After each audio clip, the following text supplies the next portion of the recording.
10 November दिल्लीत लाल किल्ल्या शेजारी झालेल्या स्फोटाचा खरा गुन्हेगार ताब्यात। 72 तासात गुप्तचर यंत्रणेने या स्फोटाचा मास्टरमाइंड पकडला। आता याला फाशी होणार का? दिल्ली स्फोटाचा खरा सूत्रधार अखेर समोर। मोठं नाव उघडकीस। नाव ऐकून संपूर्ण देश हादरला आहे।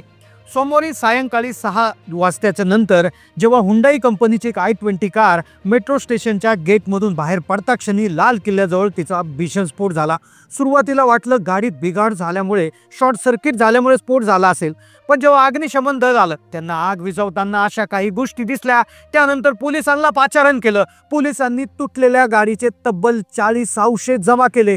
तुटलेल्या नंबर प्लेटवरून जेव्हा मालकाचा तपास झाला, मालकाला पकडण्यात आलं, तेव्हा मालकाने जे सांगितलं ते ऐकून पोलिसांच्या पायाखालची जमीन सरकली। एक असं नाव समोर आलं, एक असा गुन्हेगार संपूर्ण समोर आला जे ऐकून संपूर्ण देश हादरलाय। आता अखेर गुन्हेगार धरलाय। कोणाच्या सांगण्यावरून स्फोट करण्यात आला तो आता समोर आला, याला फाशी होणार अशी सूचना देण्यात आली। आचार्य चाणक्य म्हणाले होते, बाहेरच्या शत्रूपेक्षा देशातल्या आपल्या घरातला शत्रू भयंकर असतो। आणि याच बोलण्याप्रमाणे एक नाव समोर आले। फुटलेल्या गाडीतील एक तुटलेला पाय मिळाला। DNA रिपोर्ट चेक करण्यात आले। यामध्ये अटक झाली आणि या अटकेतून एक असा व्यक्ती पकडलाय ज्याचं नाव ऐकल्यानंतर संपूर्ण देश हैराण झाला। आता याला फाशी होणार का असा प्रश्न निर्माण झालाय। दिल्ली स्फोटातील गुन्हेगारांचं कनेक्शन आता महाराष्ट्रामध्ये सापडले। महाराष्ट्रातील ठाण्यामध्ये एक अटक झाली आणि ज्यामुळे देशासहित संपूर्ण महाराष्ट्र हादरला आहे। टप्प्याटप्प्याने 72 तासाच्या आत सगळी यंत्रणा कामायला लागली होती। ही गाडी कुठून आली? CCTV फुटेज तपासले जात होते। या स्फोटाचा आणखी एक वेगळा व्हिडिओ व्हायरल झालाय आणि ज्यामुळे अतिशय महत्त्वाची गोष्ट उघड झाली। खरा गुन्हेगार कोणाच्या आदेशावरून स्फोट झाला, कुणी सुपारी दिली होती याचं नाव आणि तो पकडला गेलाय, ज्याचं नाव ऐकून संपूर्ण देश हादरला आहे। या गाडीच्या मालकाने नेमकं कोणाचं नाव घेतलंय, ठाण्यामधून कोणाला पकडलंय, या कनेक्शन महाराष्ट्रात कसं काय सापडले, 72 तासामध्ये काय गोष्टी समोर आल्या, कोणतं मोठं नाव समोर आलं की ज्यामुळे महाराष्ट्र हादरला आहे, कुणी आदेश दिला होता, कोणाच्या सांगण्यावरून स्फोट झाला होता। चला जाणून घेऊया संपूर्ण सविस्तर माहिती। एक घटना जिने संपूर्ण देश हादरला होता। सोमवारी 10 नोव्हेंबर संध्याकाळी 6:56 दिल्लीमधल्या अग्निशमन दलाला फोन आला। फोनवर सांगितलं गेलं लाल किल्ल्यापासून 300 मीटर अंतरावर असणाऱ्या लाल किल्ला मेट्रो स्टेशनच्या गेट नंबर 1 जवळ एका गाडीत स्फोट झालाय। प्रचंड आग लागली। सुरुवातीला गाडीत बिघाडामुळे स्फोट झाला असं वाटलं होतं, पण जेव्हा समोर आलं त्या स्फोटाचं कारण तेव्हा अक्षरशः संपूर्ण देश हादरला। एक मोठं नाव समोर आलं। गुन्हेगार पकडला, आता त्याला फाशी होणार का असा प्रश्न निर्माण झालाय। कारच्या अक्षरशः तुकडे झालेले, शेजारी उभे असणाऱ्या ई-रिक्षा, शेजारच्या कार, मेट्रो स्टेशनच्या काचा, सगळ्याचं मोठं नुकसान झालं। आग विझवता अग्निशमन दलाला एक संशय आला होता आणि त्या संशयामुळे दिल्लीचे पोलीस NHG ची पथकं दाखल झाली। ही पथकं दाखल झाल्यानंतर या गाडीची नंबर प्लेट मिळवली। यासोबत गाडीमधले DNA मिळाले। एक तुटलेला पाय या गाडीत सापडला आणि या DNA आणि या गाडीच्या नंबर प्लेटवरून अखेर तो प्लॅन उघड झाला। एक मोठं नाव समोर आलं, ज्यामुळे आता अपराधी कोण हे आता सिद्ध झालंय। या अपराध्याचं नाव ऐकल्यानंतर संपूर्ण देश हादरला आहे। याला पकडलंय, आता याला फाशी होणार का असा मोठा प्रश्न निर्माण होतोय। हा मग नेमका अपराधी कोण होता? याचा मास्टरमाइंड कोण? कोणाच्या सांगण्यावरून ही अपघात झाला? कोणी ऑर्डर दिली होती? आता पुढे कोणत्या देशामध्ये कुठे जे आहे ते स्फोट होणार आहे? सरकारच्या हाती काय प्लॅन लागला होता? 26 जानेवारीला देशात असं काय होणार होतं की ज्यामुळे या स्फोटातून सगळं समोर आलं, पण अखेर हा अपराधी धरला आहे। गाडीमधल्या माणसाचे DNA मिळाले। या DNA आणि गाडीच्या तुकड्यावरून जे सापडलं ते अतिशय धक्कादायक होतं। ते होतं पहिला मालकाचा नंबर मिळाला। मालक, या गाडीचा खरा मालक सापडला। गाडी हरियाणामधील गुरुग्राममध्ये रजिस्टर होती। त्या गाडीचा जो मालक होता त्याचं नाव होतं मोहम्मद सलमान। मोहम्मद सलमान नावाच्या गाडी आहे, नोंदणीकृत होती। मोहम्मद सलमानला तात्काळ अटक झाली। आता ही होती 10 नोव्हेंबर 11 नोव्हेंबरच्या आसपासची गोष्ट, पण 72 तासानंतर या स्फोटाचं कनेक्शन डायरेक्ट महाराष्ट्रात निघाले। महाराष्ट्रातून एक मोठं नाव समोर आलं। अखेर तो आरोपी धरला। आता याला फाशी होणार का? कुणी सांगितलं होतं बॉम्बस्फोट करायला? कुणी ऑर्डर दिली होती? सगळं नाव समोर आलं, जे ऐकून संपूर्ण महाराष्ट्र हादरलाय। ही घटना झाल्यानंतर तब्बल 3-4 तासामध्येच मालकाला अटक झाली आणि आता खरी या प्रकरणाची उकल होणार होती. ऑर्डर देणारा कोण, मास्टर माइंड कोण, खरा सूत्रधार कोण, तो कुठला आहे, याचं कनेक्शन आता महाराष्ट्रात येणार होतं. तब्बल 3 दिवसांनी महाराष्ट्रामध्ये कनेक्शन सापडल्यानंतर महाराष्ट्रातलं मंत्रिमंडळ आढळलं, मालकाला पकडलं. त्यानंतर त्याने जे सांगितलं ते अतिशय धक्कादायक होतं. मालकाला विचारण्यात आलं, तू काय केलं आहेस? तो म्हणाला की मी ही गाडी नदीमला विकली होती. काही महिन्यांपूर्वीच त्याने नदीम नावाच्या व्यक्तीला गाडी विकली. नदीमनं ती गाडी पुन्हा एका याला विकली, ती म्हणजे रॉयल कार डीलरला विकली. आणि रॉयल कार डीलरकडे तपास केल्यावर लक्षात आलं की रॉयल कार डीलरने ही तारीख नावाच्या एका व्यक्तीला विकली होती. मग हा तारीख कोण होता त्याच्यापर्यंत येऊन तपास थांबला होता.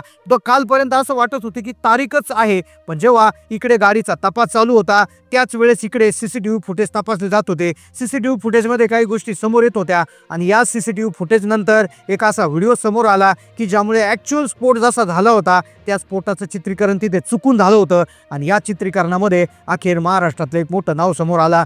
गाडीमध्ये जो शेवटी बसलेला होता, ज्यावेळेस गाडीचा स्फोट झाला त्यावेळेस गाडीमध्ये बसलेला व्यक्ती हा तारीख नसून हा वेगळाच व्यक्ती होता. तो होता एक डॉक्टर. आता त्या डॉक्टरपासून लिंक येऊन थांबली होती. 2 दिवसापूर्वी न्यूजमध्ये सांगितलं होतं की एक डॉक्टर या गाडीत बसलेला होता.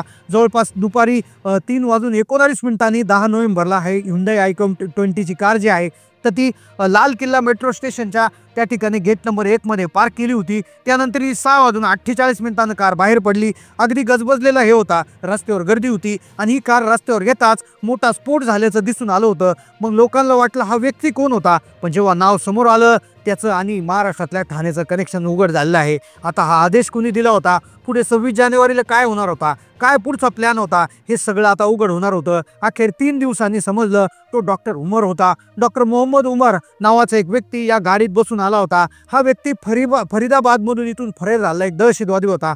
फरीदाबादमध्ये एक डॉक्टरांचं मोठं जाळं पसरलं होतं.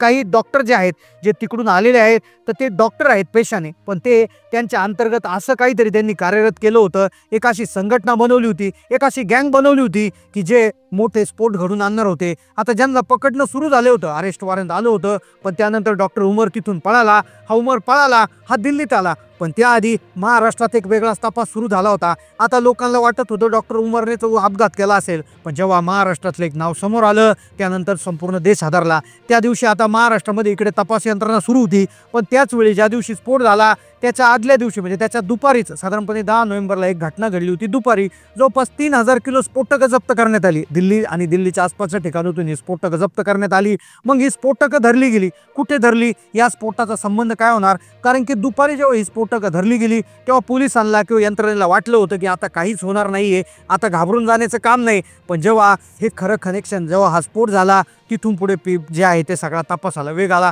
सगळं बिंग बाहेर आलं, मोठं नाव समोर आलं. महाराष्ट्रातल्या ठाण्यामध्ये एक मोठी अटक झालेली आहे. महाराष्ट्रातल्या ठाण्यामध्ये एक मोठा प्रकार उघडकीस आला आणि ज्याचं कनेक्शन याच्यासाठी आहे का, आता अशी चर्चा होत आहे. दिल्लीमध्ये झालेल्या बॉम्बस्फोटाचं कनेक्शन ठाणे जिल्ह्यापर्यंत नाही ना, याच्या रोखानं तपास सुरू झाला होता. 9 नोव्हेंबर 2025 रोजी दिवशी कल्याण इथून आफताब कुरेशी आणि मुंब्रा इथून सुफियान खान नावाच्या तरुणांना दिल्ली स्पेशल सेलनं ताब्यात घेतलं होतं. ही घटना आहे स्फोट होण्याच्या आदल्या दिवशीची.